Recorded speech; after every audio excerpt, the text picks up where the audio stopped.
Hey, what's going on, everybody? This is Coach Matt over at EliteThrowsCoaching.com. Just wanted to do a free video analysis for you today, and here we have Rene. So, to give you guys a quick rundown here, everyone always asks, what's the difference between the paid video analysis that you have on your website and the free video analysis that you sometimes do on YouTube? I'm going to put all of the differences between those right in the description below this video, so you can read all about it. But essentially, it has to deal with quality and time. These free analysis sessions are very quick. They are meant to be just sort of a really quick video highlighting one or two things that the thrower can work on. And I get to them whenever I have a chance to get to them. This video here, I believe, is from like early February, so almost 2 months ago. And I'm just having time to get to it now. The paid video analysis sessions, they are a lot longer, way more detailed, comes with a full email explanation. It has links to other videos that I've done in the past to help explain it. And I get them back to you in one business day. So if you say for example, send me the video and pay for it on a Thursday, I'm going to get it back to you on Friday. It's not going to be a 2 month wait like a lot of these YouTube videos. So all of that info is right down below. Make sure to check that out if you are looking to get a video analysis done of your throw. All right, so Rene, let's take a look. Now I can tell you right off the bat, the biggest issue is in your release. So if we take a look at the release, you can see that when the discus comes out of his hand right here, he is like doing a limbo. He is leaning back, his head is back, his chest is back. It looks like he's gonna limbo underneath, like if he's at like a crazy cousin's wedding and they're doing the limbo. That's what this looks like right here. He's really leaning back, and you can see it as he goes through, how his head and shoulders and chest, he's got this big like banana shape to his body, really leaning back. You don't even have to be on the side to see it. So that's going to be the big thing to work on, and I want to show you, number one, the full throw. We're going to kind of go through it frame by frame and show you all the stuff he's doing really great. Going to show you kind of where it starts to fall apart and what results in that kind of banana shape, that leaning back limbo position. So out of the back of the circle, first things first, let's get those feet open a little bit wider. I always want to see there be a little bit more athletic of a stance, a little bit wider of a stance. So let's go ahead and do that. Now you can see coming out of the back, he does a good job leading with that left arm. Coming out of the back, driving across the circle, nice linear push, nice linear drive. Right foot touches down in the middle. Left foot's coming around. You could get the left knee a little bit closer to the right knee, and the left feet, the left toes, the left foot a little bit closer to the circle to make it more efficient. But this isn't too bad here. Does a good job of turning the right foot in the middle. And right here, this is where you can see where everything starts to go wrong a little bit. If you watch Rene's eyes, he looks almost down here like he's looking at his shadow. So he keeps his head back, and you can see how he's kind of putting his right ear to his right shoulder. So he keeps his head back, he's tilting it down, looking down, and the head is going to stop. So basically now everything at this point's looking kind of down here at his shadow. When in reality, what I would love to see is to have the head up and to have the eyes looking back. So basically look back at the camera, look back at the person holding your phone.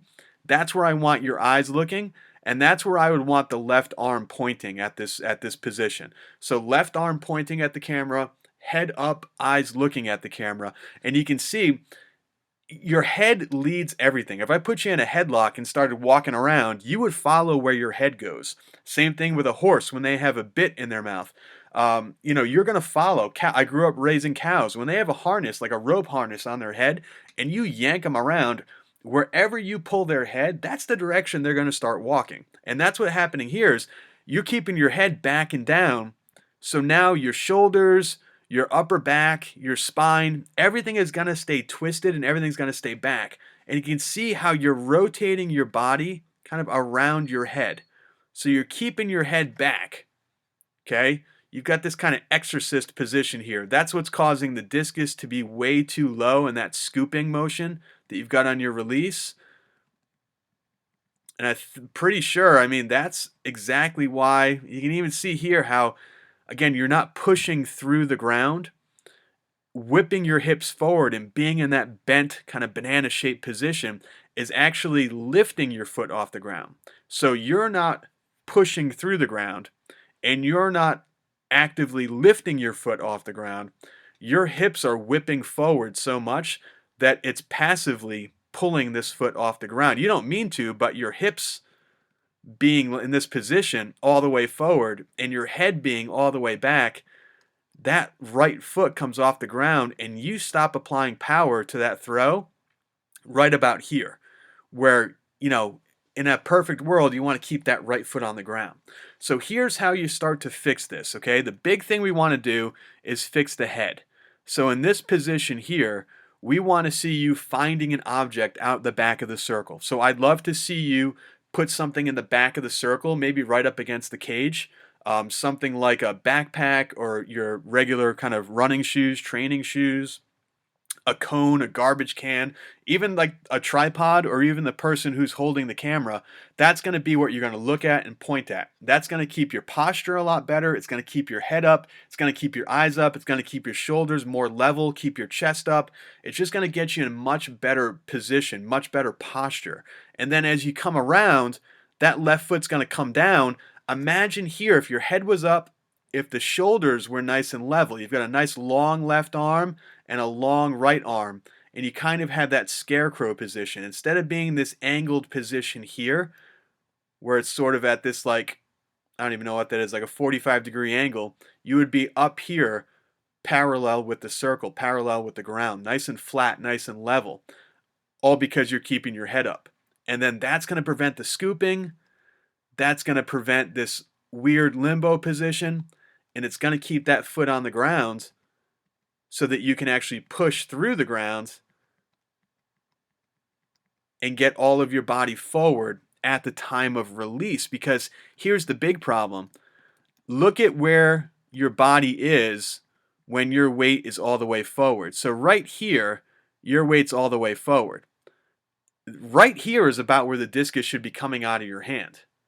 All your weight forward, everything pushing, all of your weight transferred from your right foot to your left, everything exploding forward, everything pushing into that discus. But instead, you save that push for when the discus is out of your hand. So the discus comes out of your hand right here. And then you still have all this extra mass, all this extra force that you could be putting into the throw. But because you're leaning back the way that you're leaning back, you're missing a massive opportunity to put more distance and more power into that throw. So that's what I would work on first. Work on your head, work on your shoulders, work on your posture as you get into that power position. And the way you do that, find something out the back of the circle to look at, find something out the back of the circle to point at. That way you know you're keeping your head up, you're keeping your shoulders nice and level, nice and square, you're keeping your weight back, better posture, chest up, keep that right foot on the ground, able to push into the throw. A lot of that's going to be corrected just by fixing your head and your shoulders. All right, so that's what I would work on today. Again, anybody else, if you want a video analysis, you can certainly go online and get signed up for that. Their link is in the description down below. Thank you guys so much for checking out the video. Make sure to tune in. We're going to do a few more of these right underneath this YouTube channel. So make sure to like and subscribe and click that notification bell so you are notified of when all of these videos are going to be coming out. Because right now, with the shutdown and the coronavirus and all the stuff that's going on out there, we are going to be doing a lot of videos up on the YouTube channel. Thanks, guys, and I will talk to you all real soon.